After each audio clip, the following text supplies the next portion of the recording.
শেখ হাসিনা ছিল একটা লুটেরা, একটা দস্যু দলের সর্দারজি, যারা এতদিন লুট করেছে। বাংলাদেশ ব্যাংক লুট করেছে 800 কোটি টাকা, সোনালী ব্যাংক হাজার হাজার কোটি টাকা, বেসিক ব্যাংক হাজার হাজার কোটি টাকা। এই টাকা কার? ওটা কি শেখ হাসিনার বাপের ছিল? জনগণের টাকা, জনগণের টাকা তারা লুট করেছে।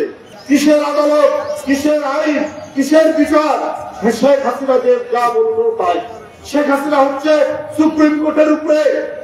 বিএনপি 15 থেকে 16 বছর নিরন্তর সংগ্রামের মধ্যে দিয়ে, ধারাবাহিক আন্দোলনের মধ্যে দিয়ে এই সংগ্রামকে এগিয়ে নিয়ে গেছে। আর করতে গিয়ে অনেককে এখনো খুঁজে পাওয়া যায়। আপনারা দেখছেন প্রবাস বার্তা। রাজনীতি মানেই আমরা মনে করি শুধু মিছিল মিটিং করা, কিন্তু যে রাজনৈতিক দর্শনের উপর ভিত্তি করে জিয়াউর রহমান গোটা দেশে বিএনপিকে গড়ে তুলেছিলেন এবং এটা শ্রীবৃদ্ধি ঘটিয়েছিলেন, এটা আরো শক্তিশালী করেছিলেন দেশনেত্রী বেগম খালেদা জিয়া। এরপর আজকে পতাকা ধরেছেন যারা তারেক রহমান। বিএনপির তৃণমূল থেকে শুরু করে জাতীয় পর্যায়ে পৌঁছেছে। এমন কোথাও নেই, এমন কোন জায়গা নেই হাট হাট বাজার বন্ধ। আপনি প্রত্যেকটি জায়গায় আপনি জাতীয়তাবাদী শক্তির প্রতিনিধি বিএনপির লোকেরা আছে। বিএনপির এত বেশি জনসমর্থন, এই জনসমর্থন দেখে শেখ হাসিনাও ভয় পেতেন। ওনার টার্গেটই ছিল বিএনপিকে ধ্বংস করা। কারণ বিএনপি 1 নম্বর হলো গণতন্ত্রের কথা বলে, গণতান্ত্রিক প্রতিষ্ঠানগুলোকে শক্তিশালী করতে চায়। আরেকটি হচ্ছে কারো কাছে মাথা নত করে না। সে যত বড়ই দেশ হোক, কোন প্রভুকে প্রভু বলে কাউকে মানতে চায় না। এটাই হচ্ছে বিএনপির অপরাধ, এটাই হচ্ছে বেগম খালেদা জিয়ার অপরাধ। তাই তাকে একটি একটি ধ্বংসপ্রাপ্ত কারাগারের মধ্যে দীর্ঘ 2.5 বছর তাকে বন্দী করে রাখা। যে ঘরে বন্দী করে রাখা হয়েছিল তার দেওয়াল থেকে শুধু বালি উড়ে, ধুলা উড়ে। তার কিছুদিন আগেই তিনি লন্ডন থেকে চোখ অপারেশন করে গিয়েছিলেন। তার জন্য ওই কারাগারের ওই রুমটি ছিল একেবারে কবরের মতো। শেখ হাসিনা দেশনেত্রী বেগম খালেদা জিয়াকে কবরে রাখতেই তিনি আনন্দ লাভ করেছেন। এই কারণে পুরো আইন কানুনের তোয়াক্কা করেননি, কোনো কিছুর তোয়াক্কা করেননি। যে অভিযোগ তার বিরুদ্ধে, ওই অভিযোগের সাথে বেগম খালেদা জিয়ার কোনো যোগাযোগই নাই, কোনো সংশ্লিষ্টতাই নাই। ওইটার উপর তার ক্যাগার উপর রায় দিয়ে দিল 5 বছর। আবার যত উপরের কোর্টে যাওয়া যায় তারা আরো বেশি করে রায় দেয়। এটাই বড় হয়েছে যে শেখ হাসিনার ব্যক্তিগত আক্রোশ, যে আক্রোশটা তিনি সম্পাদন করছেন আদালতের মাধ্যমে, আইনি প্রক্রিয়ার মাধ্যমে। কারণে কিসের আদালত, কিসের আইন, কিসের বিচার? শেখ হাসিনা যে যা বলতো তাই। শেখ হাসিনা হচ্ছে সুপ্রিম কোর্টের উপরে। শেখ হাসিনা এমন ফ্যাসিস্ট যে তার কথায় সব আইন, আদালত, আইন যা লেখা থাক কোনটার কোনো দাম নাই। শেষ কথা হচ্ছে কোনো কিছুই তিনি মানতে পারেন। কিসের আইন? আর আইন থাকতে শেখ হাসিনার ঢাকায় বাড়ি আছে, সুধা বাবুর নাম শুনেছেন না? যার বাড়ি থাকে সে আর কোনো প্লট দিতে পারে না, তার সন্তানরা পাবে না, কারণ তার বাড়ি উত্তরাধিকার সূত্র তার সন্তানটা পাবে। আপনারা দেখেছেন? ও শুধু ফ্যাসিস্ট। আরে হিটলার তো ফ্যাসিস্ট ছিল, নাৎসি ছিল, মুসলিমরা। কিন্তু ওরা টাকা চুরি করেনি, ওদের মধ্যে দেশপ্রেম ছিল।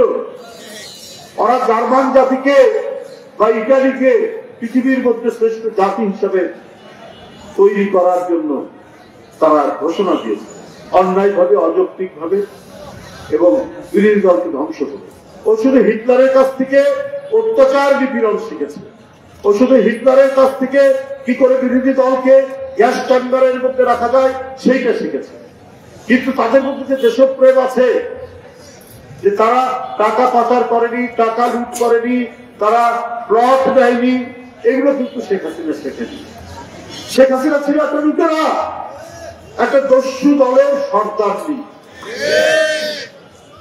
তাহলে আপনার পূর্বাচলে তার মেয়ের নামে 10 কাঠা প্লট, তার ছেলের নামে 10 কাঠা প্লট, তার ভাগ্নির নামে 10 কাঠা প্লট, তার ভাগ্নার নামে 10 কাঠা প্লট, সব মিলিয়ে 60 কাঠা প্লট। এই যে এখন জানা গেল, যা মনে করেছে তাই করেছে। তারা যদি কোনো সুন্দর বাড়ি দেখেছে, যদি শেখ হাসিনা বা শেখ হাসিনার পরিবারের কেউ যদি মনে করতো ওই বাড়িটা আমাকে দিতে হবে, তাহলে আর একটা আইন বানিয়ে টানিয়ে ওটা দখল করে দিচ্ছে। এই ধরনের একটি গবুচন্দ্র রাজা আর গবুচন্দ্র মন্ত্রীর রাজত্ব শেখ হাসিনা কায়েম করেছে। এই রাজত্বের অবসান ঘটেছে 5ই আগস্ট 2025। বন্ধুরা আমার, এর জন্য রক্ত দিতে হয়েছে। বিএনপি 15 থেকে 16 বছর নিরন্তর সংগ্রামের মধ্যে দিয়ে, ধারাবাহিক আন্দোলনের মধ্যে দিয়ে এই সংগ্রামকে এগিয়ে নিয়ে গেছে। আর করতে গিয়ে অনেককে এখনো খুঁজে পাওয়া যায়। এদের মধ্যে অনেকে এমপি আছে, অনেকে নির্বাচিত প্রতিনিধি আছে, অনেক ছাত্র নেতা আছে, অনেক যুব নেতা আছে, যাদেরকে এখনো পাওয়া যায়, যাদেরকে নদী, নালা, খাল, বিলের পাশে হত্যা করা হয়েছে, যার নাম দেওয়া হয়েছিল ক্রস ফায়ার। এইরকম একটি রক্তাক্ত সংগ্রামের চালিয়ে গেছে।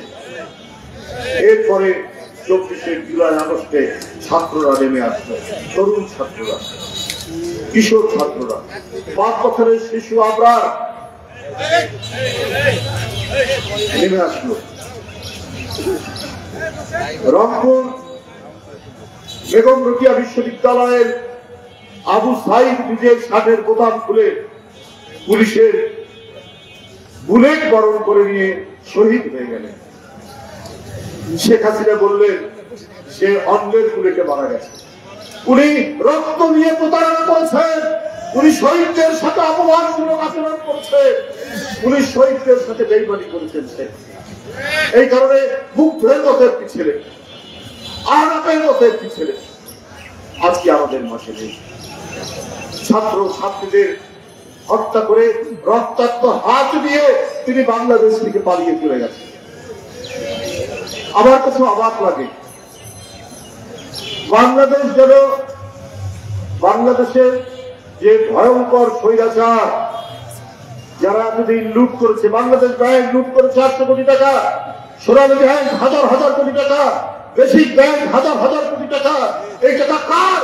ওটা কি শেখ হাসিনার বাপের ছিল? জনগণের টাকা, জনগণের টাকা তারা লুট করেছে। তার সঙ্গীরা, তার সহকর্মীরা, তারা তাদের যারা ব্যবসায়ী তারা, আর চাকরের নামে ওই যে চট্টগ্রামের সালম, তার চাকরের নামে ব্যাংক থেকে 300 কোটি টাকা আপনার তুলে দিয়ে গেছে। সে হেলিকপ্টার ছাড়া চলে না। শেখ হাসিনা নিজে বলেছে তার পিওর কত কোটি টাকা, 400 কোটি টাকা, এবং নিজের মুখে বলছে মানে এটাকে তিনি নিয়ে ফান করছে। ও নাকি হেলিকপ্টার ছাড়া চলে না, উনার প্রিয়। কেমন প্রধানমন্ত্রী? এইসব আমরা কাণ্ড দেখি, তারপর অবাক করি। এই সমস্ত দোসররা শেখ হাসিনা, তারা অনেকেই ভারতে আশ্রয় পেয়েছে। আর ভারত প্রায় আমরা দেখি, আমাদের তো অবাক লাগে যে ভারত প্রায় দেখি যখন আমেরিকায় যায় বাংলাদেশ নিয়ে আলোচনা করার কথা শুনি আমরা সংবাদ, যে ভারত আমেরিকার সাথে, আমেরিকার রাষ্ট্রপতির সাথে বাংলাদেশ বিষয়ে আলোচনা করছে। আবার আজকেও দেখলাম যে গতকাল না কবে যে ভারত যুক্তরাজ্যের সাথে বাংলাদেশ নিয়ে আলোচনা। কেন? বাংলাদেশে সরকার নেই, বাংলাদেশে এটি একটি স্বাধীন দেশ নয়, এর একটি স্বাধীন পতাকা আছে, এর একটি স্বাধীন জাতীয় সঙ্গীত আছে। আপনি পার্শ্ববর্তী রাষ্ট্র, আপনি যে রাষ্ট্র, আপনি একটা আলাদা ভূখণ্ড, আলাদা স্বাধীন দেশ। তো বাংলাদেশকে দিয়ে আপনারা তো মাথা ব্যথা করেন। বাংলাদেশকে নিয়ে অন্য একটি দেশের সাথে আপনি আলোচনা করার কে অধিকার দিয়েছে? আমার দেশের কি হচ্ছে না হচ্ছে, আমাদের সরকার আছে, আমাদের বিরোধী দল আছে, আমাদের জনগণ আছে, আমাদের আইন কানুন আছে, তারা কথা বলবে। আর আমাদের পররাষ্ট্রনীতি কি হবে, আমাদের নানা বিষয় নিয়ে কথা বলতে পারে। আপনারা কারা যে বাংলাদেশ নিয়ে অন্য দেশের সাথে আপনারা আলোচনা করবেন? যারা লুটেরা, যারা খুনি, যারা আপনাকে হত্যা করে তাদেরকে আপনারা আশ্রয় দেন। আজকে ভারত হচ্ছে শেখ হাসিনার দোসরদের বাগান বাড়িতে পরিণত হয়েছে। এটা কারণ হচ্ছে হাসিনার মাধ্যমে তারা বাংলাদেশকে তাবেদার রাষ্ট্র বানাতে চেয়েছিল।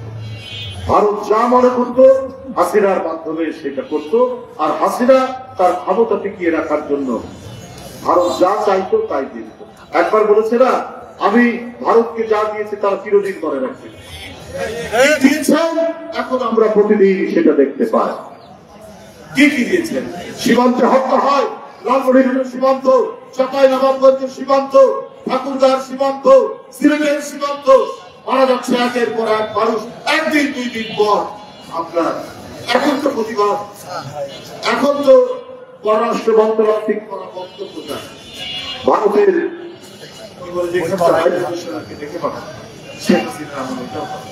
চুপচাপ ভারতের অপকর্ম বাংলাদেশে সমস্ত কিছু তারা মেনে নিতেন। তারা মেনে নিতেন এই কারণে মনে করত ভারত যে আমাদের একজন অত্যন্ত বিশ্বস্ত একজন প্রতিনিধি আছে বাংলাদেশে।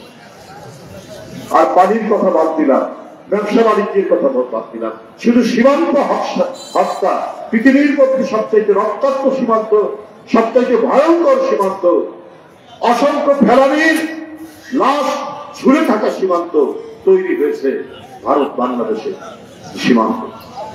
বন্ধুরা আমার, এইরকম একটি পরিস্থিতি অতিক্রম করে আজকে যতটুকু আমরা স্বস্তির নিঃশ্বাস নিতে পারছি, যতটুকু কথা বলতে পারছি, আমাদের চূড়ান্ত গণতন্ত্র এখনো কিন্তু ফিরে আসেনি। কারণ ন্যায় বিচার প্রতিষ্ঠা না হলে কোনো মানুষের আপনার মুক্তি মিলবে না। যে ক্ষমতাশালী তার চোখ রাজনীতি যেন আইন আদালত না চলে, আদালতকে স্বাধীন থাকতেই হবে। আজকে সংস্কারের কথা যারা বলছে, এই জিনিসটি সংস্কার করতে কতদিন সময় লাগে? পুলিশ আচরণ করবে আইন অনুযায়ী, পুলিশ কোন ক্ষমতাশালী লোকের কথা শুনবে না। কোথাও কোন হত্যা হোক, মার্ডার হোক, বেআইনি কাজ হোক, আইন অনুযায়ী তাকে গ্রেফতার করবে। এটাই হচ্ছে জুলাই, আগস্ট এবং শেখ হাসিনার বিরুদ্ধে দীর্ঘ 16 বছরের আন্দোলনের মূল চেতনা, মূল স্পিরিট। ওটাই তো প্রতিষ্ঠিত করতে হবে। ওইটার জন্য কতদিন সময় লাগে? আর বিভিন্ন কমিশন যে করা হয়েছে, সেই কমিশন করা হয়েছে, রিপোর্ট দিয়েছে, এটা মার্চ মাস। তো নির্বাচনের জন্য গড়িমসি কেন? সরকারও একটা সময় বলেছেন, একটা মাস বলেছেন, ডিসেম্বর। আবার শুনে কেউ কেউ বলছে যে না, এটা আরো পিছিয়ে দিতে হবে, এই সময়ে নির্বাচন করা কঠিন। নির্বাচন তো করবে নির্বাচন কমিশন, তাকে সহায়তা দেবে সরকার। আমরা অন্তর্বর্তীকালীন সরকারকেই আমরা তত্ত্বাবধায়ক সরকার মনে করি। ডক্টর মোহাম্মদ ইউনূস সাহেবের নেতৃত্বে এই সরকার, আমরা মনে করি তারা ন্যায়সঙ্গত আচরণ করবেন জনগণের সাথে, রাজনৈতিক দলের সাথে। কারণ ডক্টর ইউনূস সাহেব দেশের একজন অন্যতম স্বনামধন্য একজন সন্তান, তিনি নিজে আন্তর্জাতিক সম্মান নিয়ে এসছেন। তো তার কাছ থেকে তো আমরা বেআইনি আচরণ আমরা পাবো না। কিন্তু তারপরেও দেখি সরকারের ঘনিষ্ঠ কেউ কেউ বলে যে ডিসেম্বরের মধ্যে ইলেকশন করা কঠিন। তো কেন কঠিন হবে? মার্চ, এই ইতিমধ্যে তো প্রায় 6 মাস করে 6-7 মাসের মতো চলে গেল। এখনো আপনার কি বলে যে 9-10 মাসের মতো বাকি আছে। তো নির্বাচন করতে এত সময় লাগবে না। এই নির্বাচন তো শেখ হাসিনা 15 বছর আটকে দিয়েছিলেন। ভোটাররা ভোট কেন্দ্রে যেতে পারেনি। ভোটাররা যাওয়ার আগে যেহেতু তার ভোট দেওয়া হয়ে গেছে, দিনের ভোট রাত্রে হয়েছে, রাত্রেবেলায় ব্যালট বাক্সগুলো পরিপূর্ণ করা হয়েছে। আমাদের নির্বাচনী ব্যবস্থা, আমাদের নির্বাচনী প্রতিষ্ঠান, আমাদের গণতান্ত্রিক প্রতিষ্ঠান সবগুলো পা দিয়ে দুমড়ে মুচড়ে শেষ করে দিয়েছে শেখ হাসিনা। আমাদের সেই কান্তে ফিরে আসতে হলে আমাদের এই প্রতিষ্ঠানগুলোকে সজীব করতে হবে, প্রাণবন্ত করতে হবে। তো এইগুলোর জন্য এত গড়িমসি কেন?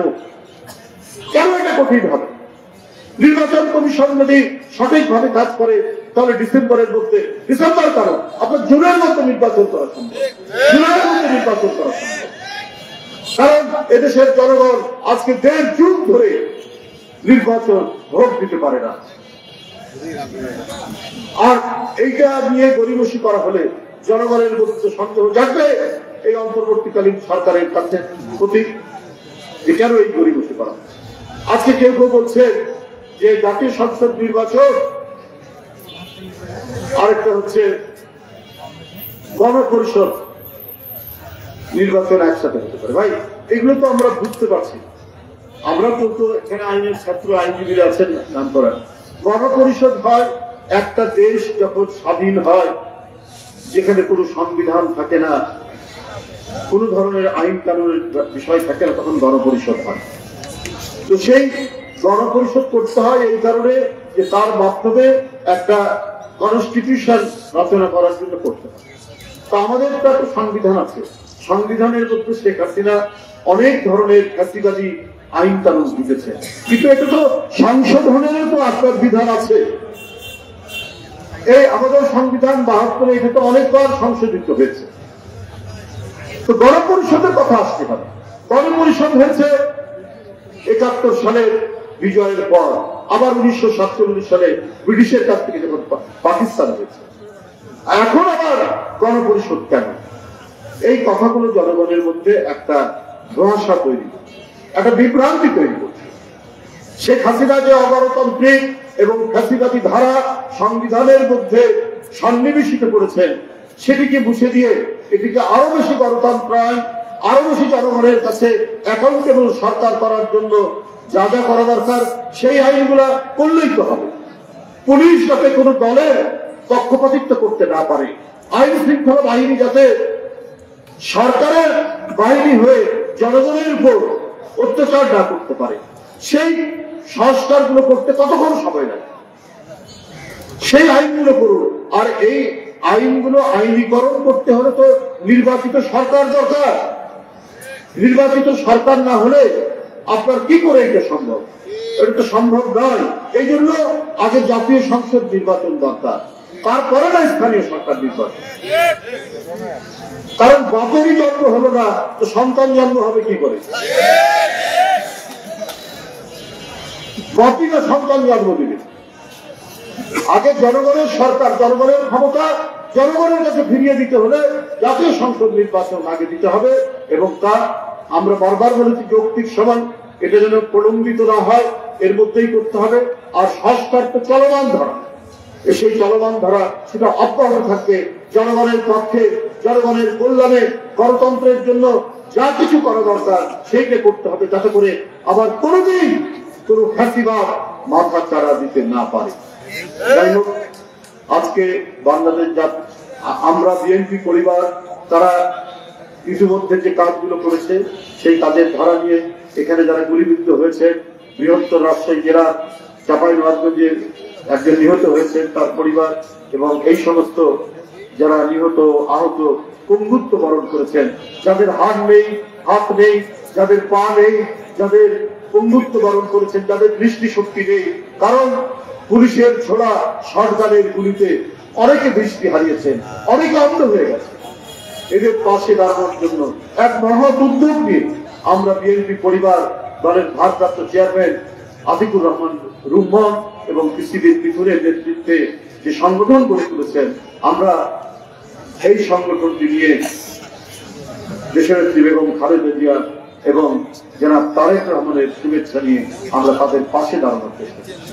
যতটুকু সম্ভব দলের পক্ষ থেকে যেই বলেছে আমাদের এই নেতৃবৃন্দকে, তারা সেটা লিপিবদ্ধ করেছেন এবং তাদের পাশে ছুটে গেছে। আজকে আমরা ওই কারণেই রাজশাহীতে এসেছি। এই রমজান মাস, আপনারা এর মধ্যে এত মানুষ আমাদের কথা শুনেছেন এবং আমাদের এই কর্মসূচিতে আপনারা অংশগ্রহণ করেছেন, এই কারণে আপনাদের সকলের প্রতি আমার কৃতজ্ঞতা জানিয়ে আমার বক্তব্য শেষ করছি। খোদা হাফেজ। বাংলাদেশ জিন্দাবাদ।